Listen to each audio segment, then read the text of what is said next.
کہ آج تو چن چن کر قتل کرنا تھا سب.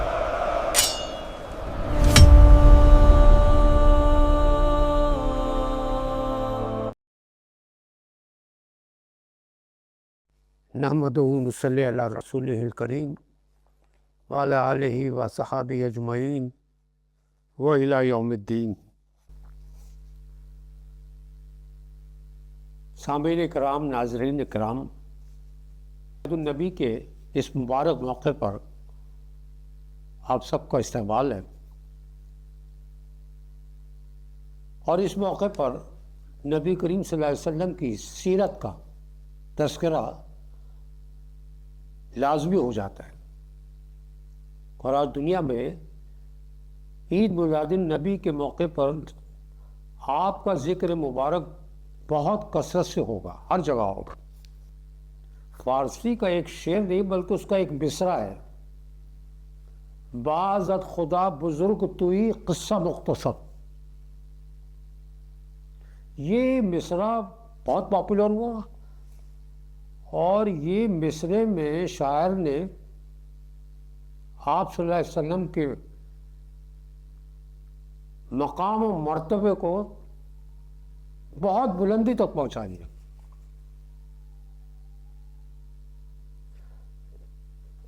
مطلب یہ ہے کہ خدائے برتر عظیم کے بعد اگر کوئی بزرگ ہستی ہے تو وہ نبی کریم صلی اللہ علیہ وسلم کی ذات گرامی ہے. اللہ کے بعد اگر کوئی قابل تعظیم و بزرگ ہستی ہے وہ نبی کریم صلی اللہ علیہ وسلم کی ذات ہے. تو آئیے حضور صلی اللہ علیہ وسلم کے برپا کیے ہوئے اسلامی انقلاب کے کچھ حصوں کو سننے کی سعادت حاصل کرتے ہیں. ویسے تو جی چاہتا ہے کہ بڑی لمبا تذکرہ ہو، دل ہی نہیں بھرتا، لیکن وقت کی اپنی وہ ہے، زیادہ وقت نہیں لے سکتے. سمے کی اپنی سیما ہے، لہذا اسی ٹائم کے اندر ہی ہم کو یہ بات رکھنی ہے آپ سیرت کی. حضور نبی کریم صلی اللہ علیہ وسلم نے ایک مکمل دین کو لے کر آئے اور اسے قائم کرنے کے لیے ایک تحریک برپا ہوئی، مومنٹ. اس کے لیے آپ نے ایک ایک کر کے سلیم الفطرت لوگوں، سلیم الفطرت رائٹ مائنڈڈ لوگوں کی تلاش کی، پھر ان تک اسلام کا پیغام پہنچایا. پھر جس کے سینے میں کلمہ حق کی شمع روشن ہو گئی، یعنی لا الہ الا اللہ، اس وقت مسلمانوں کا جو سلوگن تھا، جب یہ شمع اس کے سینے میں روشن ہو گئی تو آپ نے اسے اپنی تنظیم، اپنی آرگنائزیشن اور تحریک میں شامل کر لیا. شامل کرنے کے بعد آپ نے اس کی تربیت کی، ٹریننگ کی، پھر اسے اپنے ساتھ کشمکش کی بھٹی میں ڈالا، اور پھر جس مرحلے میں، جس اسٹیج میں جتنی بھی قوت اور طاقت حاصل ہوئی، اسے اپنی لیڈرشپ کے تحت اس وقت جاہلی نظام کے خلاف میدان میں اتارا.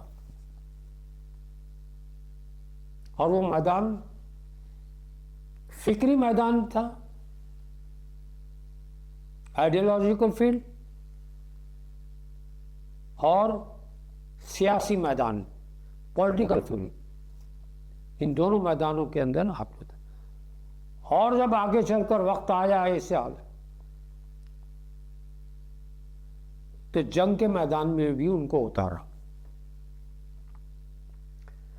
تو دیکھیے بہترین فطرت، نیچر کہ بہترین قیادت، لیڈرشپ پا کر بہترین تحریک سے جب انسان جڑ جاتا ہے تو بہترین شہادت اور لیڈرشپ کے ہاتھوں میں پہنچ کر وہ ایک ناقابل شکست طاقت بن کر ابھرتے ہیں. آپ کی لیڈرشپ اور بہترین تحریک اسی طرح اس کو ٹریننگ کر کے اس کو اس پوزیشن پر لے آتے ہیں کہ وہ ناقابل شکست بن جائے. اور ایسا ہی ہوا. یہی وجہ ہے کہ ان لوگوں نے جو چھوٹی سی اقلیت مائنورٹی میں تھے اس کے باوجود سارے عرب کی بڑی اکثریت میجورٹی کو اپنے فولڈ میں لے لیا. حضور اور ان کی جماعت کا یہ طریقہ یہ نہیں تھا کہ پہلے بس دعوت دیتے رہو، لوگوں کے خیالات ان کے عقائد کا اصلاح کرتے جاؤ، دعوت دیتے جاؤ، اور اس طرح آخر میں ایک صالح نظام خود بخود وجود میں آ جائے گا. یہ سوچ ان کی نہیں تھی. دراصل نبی کریم صلی اللہ علیہ وسلم تاریخ کی اس حقیقت سے پوری طرح واقف تھے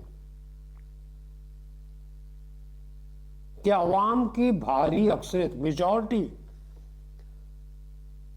حالت جمود میں ہوتی ہے. جمود جو ہے اس کے معنی ہے lack of progress, lack of وائٹلٹی. بس ٹھنڈ میں پڑے رہتے ہیں. ایک بڑی میجورٹی جو عوام کی یہ اس حالت میں ہوتی ہے. وہیں ہم دوسری طرف دیکھتے ہیں کہ معاشرے سوسائٹی کا ایک مائنر ایلیمنٹ، بہت ایک قلیل عنصر فعال اور ایکٹیو ہوتا ہے، سرگرم ہوتا ہے، اور وہ گروپ جو ہے ریفارمیشن، اصلاح اور انقلاب کا لمبردار بنتا ہے. اس کے مقابل میں ایک گروپ اور ہوتا ہے اپوز، اس کا مخالف گروپ جو اپوز کرتا ہے، مخالفت کرتا ہے. تو اصل بازی ان دونوں کے درمیان ہوتی ہے. یہ سلسلہ انہی کے درمیان، ٹسل انہی کے درمیان ہوتی ہے. اور جب فیصلہ کی گھڑی آ جاتی ہے اور فیصلہ ہو جاتا ہے تو ہم دیکھتے ہیں کہ یہ عوام، پبلک، جنتا، ماس پبلک خود بخود حرکت میں آ جاتی ہے.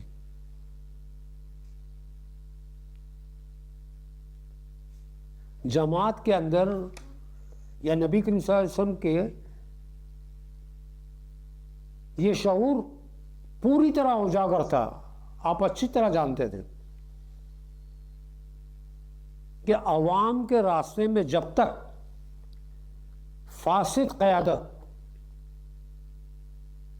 یعنی ٹرانسگریسر لیڈرشپ یہ جب تک قائل ہے، جب تک وہاں موجود ہے،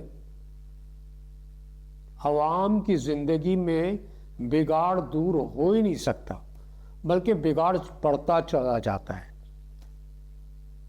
اور عوام کا معاملہ ہے، نہ وہ کسی دعوت کو قبول کر سکتے ہیں اس سچویشن میں، اور نہ اپنی عملی زندگی میں تبدیلی لا سکتے. بس وہ آرام سے پڑے رہتے ہیں، تماشا دیکھتے رہتے ہیں.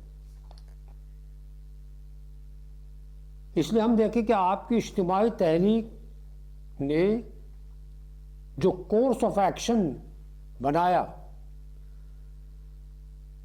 اس میں انہوں نے سماج اور سوسائٹی کے فعال اور ایکٹیو ایلیمنٹ میں سے لوگوں کو چھانٹ کر سلیکٹ کر جتنی قوت اور طاقت اور اسٹرینتھ جمع کر سکتی تھی وہ کر لی. اور اسے کشمکش میں ڈال کر اپوزیشن مخالف پارٹی کے سامنے کھڑا کر دیا اور ان کے محاذ کو فنڈ کو توڑ کر رکھ دیا.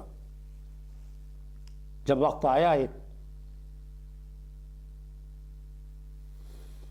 تاریخ گواہ ہے کہ تمام انقلابات، ریولوشن، جتنی بھی کرانتیاں اس دنیا میں ہوئی وہ سرگرم اور ایکٹیو کیا کہتے ہیں مائنڈٹری کے ہاتھوں سے ہوئی، میجورٹی کے ہاتھوں سے نہیں ہوئی، مائنڈ سے. اور اس کی مثالیں خود قرآن مجید میں موجود ہے. قرآن مجید میں کئی مثالیں دی ہیں اور اس کی مثالیں آج ہماری دنیا کی تاریخ میں بھی ہیں. کیونکہ یہ جو مائنورٹی فعال، سرگرم، ایکٹیو جو ہوتے ہیں، ان کے اندر جب وہ فیلڈ میں کام کرتے ہیں، دعوت و اصلاح کا، تعمیر کا، کنسٹرکٹ کا، ریفارمیشن کی دعوت جب دیتے ہیں، تو جو سلیم الفطرت لوگ ہوتے ہیں، رائٹ مائنڈڈ لوگ، انہیں یہ دعوت اپنے اندر کھینچتی ہے، کشش رکھتی ہے، اور ان میں ایک جذبہ پیدا ہوتا ہے، پازیٹیو سینٹیمنٹ، جذبہ پیدا ہوتا ہے، اور یہ تحریک میں شامل ہو جاتے ہیں. ان کی تربیت کری جاتی ہے، ان کی اخلاقی قوت کو بڑھایا جاتا ہے.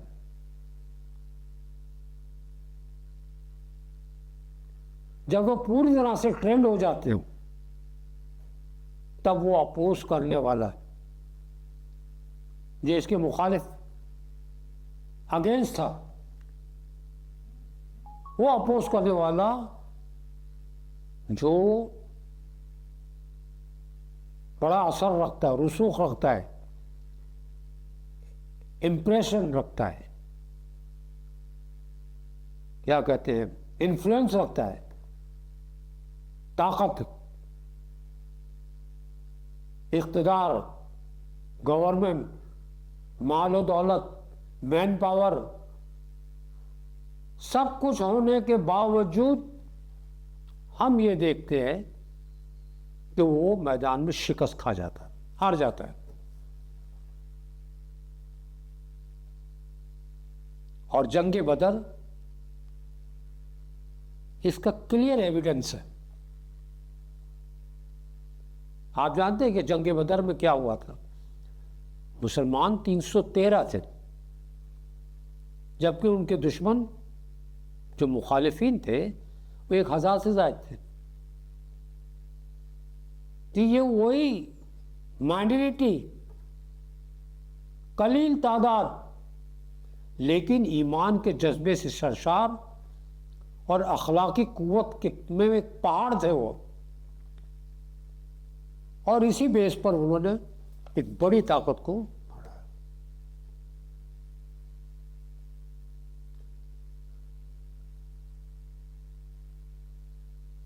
اور جب ایسے ایکٹیو افراد کی میجورٹی جمع ہو جاتی ہے اور وہ اخلاقی قوت کے بل پر جاہلی طاقت سے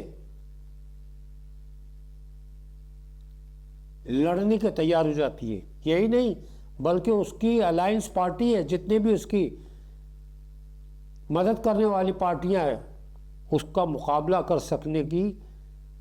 سکے اس پوزیشن پہ آ جاتی ہے، تب ہم دیکھتے ہیں کہ نبی کریم صلی اللہ علیہ وسلم نے اپنے سیاسی مسبولین، پولیٹیکل فیلڈ میں اقدام کرتے، اٹیمپٹ کرتے. جب دیکھ لیا انہوں نے کہ ہاں اب یہ اس پوزیشن میں آ گئے، بالکل دیر نہیں کیا آپ نے.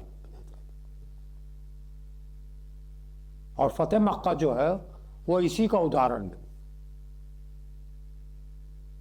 ہم دیکھتے ہیں کہ فتح مکہ کے موقع پر جاہلیت کا پورا خاتمہ ہو گیا اور ہر رکاوٹ، ہر ڈل جب ہٹ گئی تو ہم دیکھتے ہیں کہ پبلک جنتا، ماس پبلک، عوام سالوں پرانے سسٹم سے آزاد ہو کر اسلام کی دعوت حق کو گلا لگانے کے لیے خود بخود آگے بڑھی۔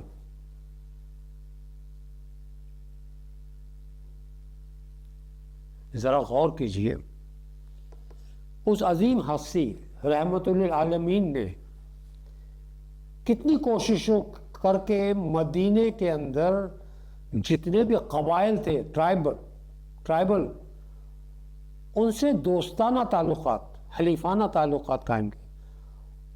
ان کے اپنے دستور کے روح سے ان کو اپنا فولڈ میں لیا، اور کس مہارت سے، ایکسپرٹائزیشن سے مٹھی بھر مسلمانوں کے بل پر ایک فوجی دستہ، ایک ملٹری ٹائپ کا ایک فورس بنائی آپ نے، کیونکہ مدینے کے حالات بہت ہی خراب تھے، دشمنوں کے حملے بار بار ہو رہے تھے، اور یہ فوجی دستے جو تھے، ان سے نبی کریم صلی اللہ علیہ وسلم نے پہلے یہ کام لیا کہ وہ بارڈر پر چلے جائیں۔ مکے کی بارڈر، مکہ دراصل ایک جنکشن تھا۔ مکہ کے جو لوگ تھے، جو اسلام کے دشمن جو تھے، وہ اپنی بزنس اور تجارت کرنے کے لیے مدینے ہی سے جاتے تھے۔ وہ جو راستے تھے وہ مدینے سے ہو کے گزرتے تھے، جہاں بھی جانا مدینہ ان کو ملتا ہی تھا۔ تو پہلا کام آپ نے یہ کیا کہ آپ نے فوجوں کو چاروں طرف سے پہرے پہ لگا دیا، اور ان کی تجارتی شاہراہ تھی، جو روڈ تھا، اس کی ناکہ بندی کر دی۔ اس سے ہوا کیا دیکھیے، اکنامکلی بڑا سیٹ بیک ہوا ان کا، بہت بڑا نقصان ہوا، ان کی تجارت ہی بند ہو گئی، بے بس کر دیا انہیں۔ اور پھر دیکھو اندر خود مدینے میں یہودیوں اور منافقین یہ اندر سازشوں کے جال بن رہے تھے مسلمانوں کے خلاف، ان کی جماعت کے ساتھ ایسی سازشیں ہو رہی تھی، یہاں تک کہ نبی کریم صلی اللہ علیہ وسلم کو بھی قتل کر دینے کی سازش ہو رہی تھی۔ تو ہم دیکھتے ہیں کہ سارے کام میں حضور صلی اللہ علیہ وسلم کی لیڈرشپ اور آپ کی مضبوط حکمت عملی اور بہترین اسٹریٹجی سے کام لیا۔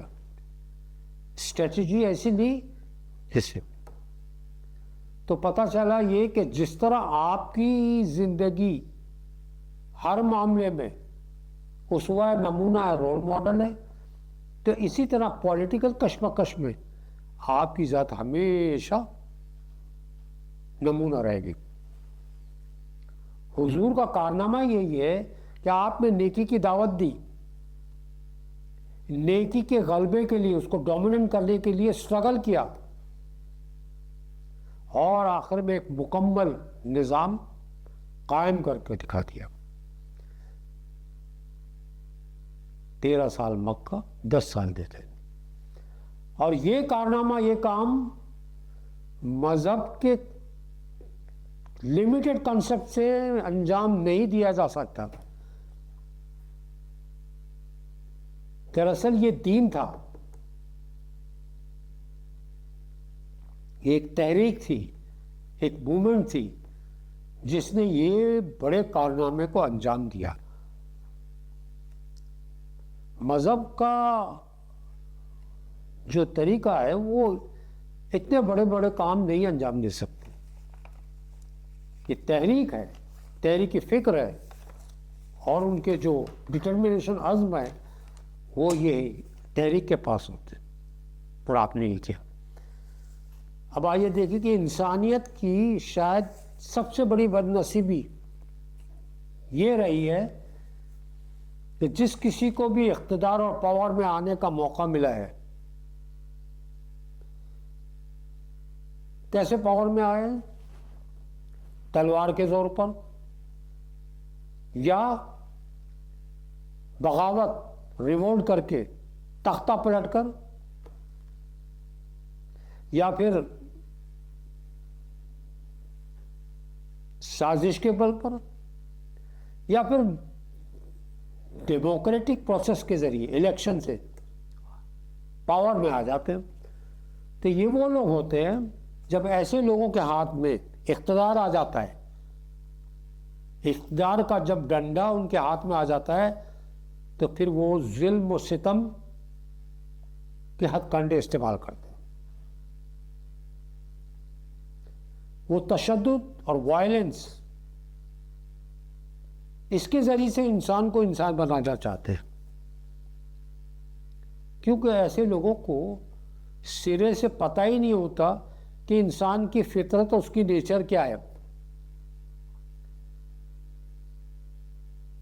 وہ انسان کو انسانیت سکھانے کے صحیح طریقوں سے واقف بھی نہیں ہوتے۔ ایسے لوگوں آنے کے بعد، پاور میں آنے کے بعد، سب سے پہلے تو اپنے سراؤنڈنگ میں ایسے لوگوں کو جو صالح ہے،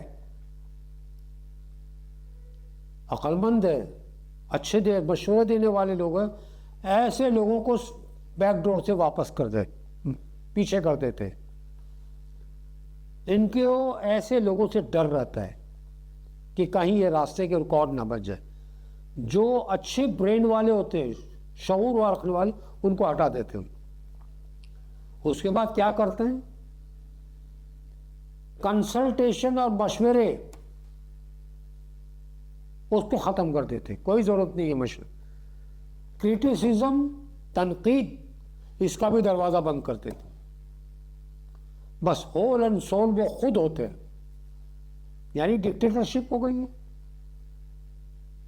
اور جب بس ان کے پاس ایک ہی دوا ہوتی ہے، جبر، تشدد، ظلم، زیادتی، کڑے قوانین، عوام کے آگے پابندیاں کھڑی کر دینا، رکاوٹیں کھڑی کر دینا، یہی ان کا سلسلہ آتا ہے۔ وہی ہم دوسری طرف دیکھتے ہیں، اور اس حقیقت پر غور کرو کہ حضور نبی کریم صلی اللہ علیہ وسلم اتنا بڑا انقلاب لاتے ہیں،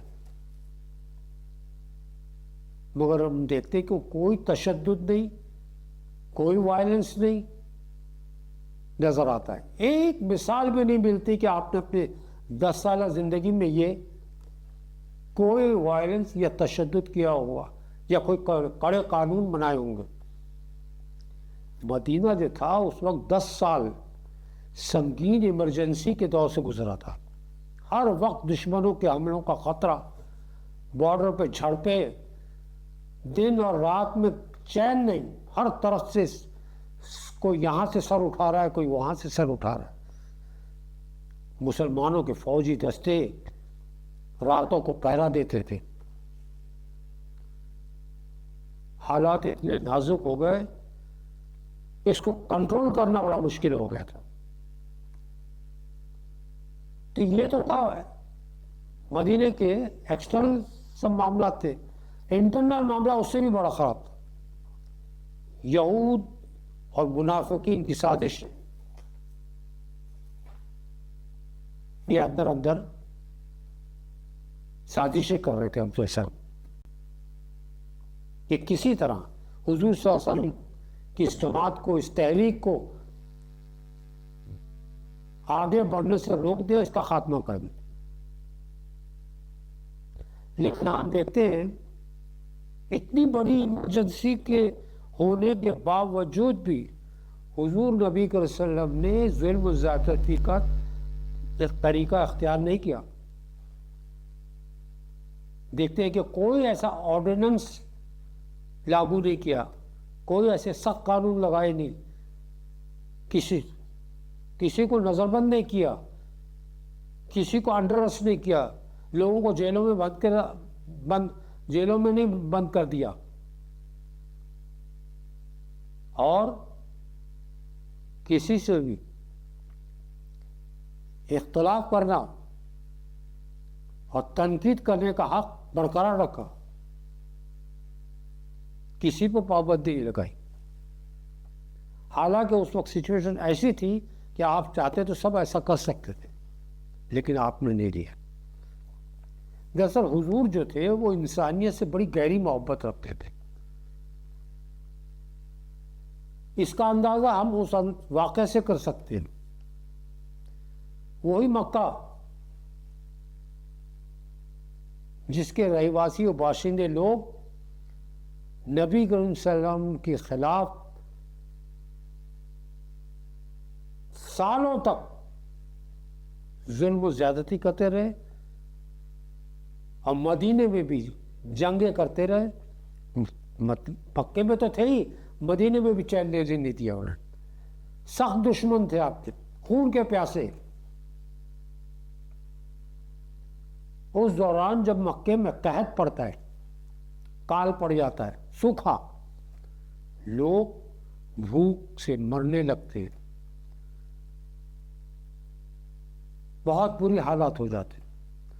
تو ہم دیکھتے ہیں کہ وہی مکے کے بڑے بڑے سردار جو آپ کے دشمن تھے، وہ آپ کو پیغام بھیجتے ہیں مدینے میں کہ بھائی رحم کریے، یہاں ایسے حالات ہو گئے، ہمیں امید ہے کہ آپ ہماری مدد کریں گے۔ اب بھی ان کو پتا تھا کہ نبی صلی اللہ علیہ وسلم کی ذات مبارک ایسی ہے کہ وہ ضرور مدد کرے گی۔ جب یہ پیغام آپ کو پہنچا، آپ نے اسی وقت مکہ والوں کے لیے اناج و غلے کے رسد بھیجائے، اونٹوں پر سامان بھیجا۔ یہی نہیں بلکہ 500 اشرفیہ بھی بھیجی غریبوں کے لیے، ورنہ کیا ضرورت تھی؟ آپ کے مسلمانوں کے تو یہ دشمن تھے، صاف انکار کرتے تھے کہ بھائی ہم کی کوئی مدد نہیں کر سکتے، لیکن نہیں، آپ نے ایسا نہیں کیا۔ آپ کی انسانی محبت کا اندازہ فتح مکہ پر اس سے بھی لگایا جا سکتا۔ حضور جب اپنی 10,000 فوجوں کے ساتھ فاتحانہ شان سے مکے میں داخل ہوتے ہیں، اور سب کے سب سرنڈر ہو جاتے ہیں، کسی کی ہمت نہیں ہوتی، اور سب کی آنکھوں میں موت ناچنے لگتی ہے، سب کے سر پر تلوار لٹکتی نظر آتی، سب سمجھ جاتے ہیں کہ ہاں آج ہم نہیں بخشے جائیں گے، کیونکہ ہم نے کیا بھی ایسا ہے نا، 23 سال تک نبی کریم صلی اللہ علیہ وسلم اور مسلمانوں پہ جو ظلم کیا ہے، آج تو بدلے کا دن ہے، آج تو یہ چھوڑیں گے نہیں، اور ان کی اپنی موت سامنے نظر آتی ہے، سب کے سب جمع ہے۔ حضور صلی اللہ علیہ وسلم آتے ہیں سامنے، تو کہتے ہیں کہ بھائی بتاؤ آج تمہارے ساتھ کیا سلوک کیا جائے۔ اس وقت بھی عوام جو تھی نا، وہ کہتے ہیں کہ آپ تو بڑے رحیم کریم حلیم ہیں، یعنی آپ کا خاندان تو بڑا وہ ہے، یعنی آپ سے ایکسپیکٹیشن تھی ان کی بھی، اتنا ظلم و زیادتی کرنے کے بعد، اور یہ ایسا موقع تھا کہ آج تو چن چن کر قتل کرنا تھا سب کو۔ کئی سالوں سے آپ کے صحابہ کرام پر، آپ کے رشتہ داروں پر، آپ کے اچھے آپ کے چچا پر، نہ جانے کتنے کتنے لوگوں کا انہوں نے قتل کر دیا تھا۔ تو آج تو بدلے کا دن تھا، ظاہر ہے کوئی دوسرا ہوتا تو ایک ایک بات کا بدلہ لیتا، قتل عام کا حکم جاری کرتا، سب کو ختم کر دو، خون کی ندیاں بہہ جاتی، کیونکہ یہ لوگ قانوناً مجرم تھے، ان کا جو کرائم تھا بڑا سخت تھا۔ لیکن حضور نے کیا کہا؟ آپ نے اس وقت ایک تاریخی جملہ کہا جسے حضرت یوسف علیہ السلام نے اپنے بھائیوں سے کہا ہے، لا تثریب علیکم اليوم، آج کے دن تم سے کوئی مواخذہ نہیں، جاؤ میں نے تم کو معاف کر دیا اور اللہ تمہاری مغفرت کرے گا، معاف کرے گا۔ یہ تو ایکسپیکٹیشن اس وقت مکے والوں کو بھی نہیں تھا کہ یہ ہمارا ہمیں معاف کر دیا جائے گا، یہ سوچ بھی نہیں سکتے تھے، لیکن آپ نے کیسا دل تھا آپ کو معاف کر دیا۔ اور اس سے زیادہ تعجب حیرت ان لوگوں کو ہوئی جو ہسٹورین ہیں، جو فلاسفر ہیں، جنہوں نے دنیا کی تاریخ کو پڑھی ہے۔ وہ جب اس واقعے کو سنتے ہیں تو وہ تو تعجب کرتے ہیں کہ پروفٹ محمد نے ایسا کیسا کیا، ارے آج تو ان سے بدلہ لینے کا دن تھا، کیسے انہوں نے اتنا بڑا معاف کر دیا، ایسا انسان تو ہم نے کبھی دیکھا نہیں۔ یہ تھا آپ کا اخلاق، یہ تھی آپ کی سیرت، یہ تھا آپ کا جذبہ انسانی۔